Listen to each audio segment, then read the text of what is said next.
ഫിജിക്കാർട്ടിൽ എങ്ങനെ ഒരു ID activate ചെയ്യാമെന്നുള്ളതാണ് ഇന്ന് ഈ ഒരു വീഡിയോയിൽ പറയുന്നത്.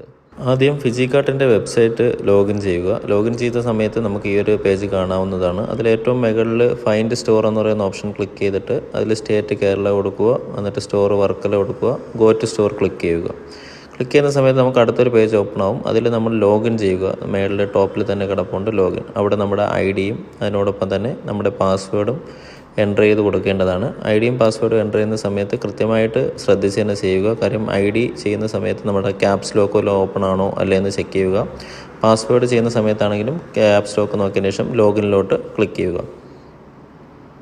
ലോഗിൻ ക്ലിക്ക് ചെയ്തതിന് ശേഷം നമുക്ക് നെക്സ്റ്റ് പേജ് ഇതാണ് വരുന്നത്. അവിടെ സെർച്ച് ബട്ടണിൽ ഇസഡ് എന്ന് ടൈപ്പ് ചെയ്ത് സെർച്ചിൽ ക്ലിക്ക് ചെയ്യുമ്പോഴത്തേക്ക് നമുക്ക് അവിടെ ഒരു ചോക്ലേറ്റിൻ്റെ പടം കാണിക്കും. അതിൽ ക്ലിക്ക് ചെയ്യുന്ന സമയത്ത് അത് ലോഡാവും. അതിൽ ബൈ നൗ എന്ന് പറയുന്ന ഓപ്ഷൻ ക്ലിക്ക് ചെയ്യുക.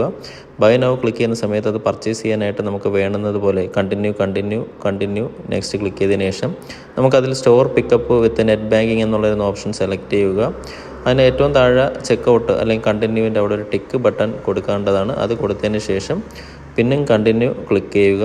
അതിനുശേഷം പേയ്മെൻറ്റിൻ്റെ പേജ് വരും. അവിടെ കൺഫേം ചെയ്യുക. അത് ക്ലിക്ക് ചെയ്യുന്ന സമയത്ത് നമുക്ക് പേയ്മെൻറ്റ് ഗേറ്റ്വേയിൽ വരും. ഇവിടെ ചെന്ന് UPI സെലക്ട് ചെയ്ത് കഴിഞ്ഞാൽ നമുക്ക് നമ്മുടെ ഫോൺ പേയിലെയോ ഗൂഗിൾ പേയോ ഉണ്ടെങ്കിൽ അതിൻ്റെ ID വെച്ച് തന്നെ ആക്ടിവേറ്റ് ചെയ്യാൻ പറ്റുന്നതാണ്.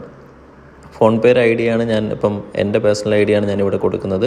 എൻ്റെ ഫോൺ പേയുടെ ID എന്ന് പറയുമ്പോൾ എൻ്റെ ഫോൺ നമ്പർ @YBL എന്ന് പറഞ്ഞാണ് വരുന്നത്. അതൊന്ന് വെരിഫൈ ചെയ്യുന്ന സമയത്ത് നമ്മുടെ പേര് കാണിക്കും.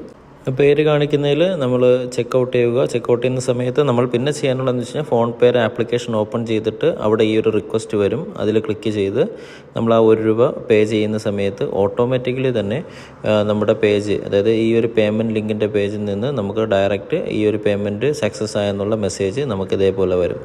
ഈ ഒരു പേജ് വന്നതിന് ശേഷം മാത്രം ബാക്ക് അടിച്ച് മാറുക.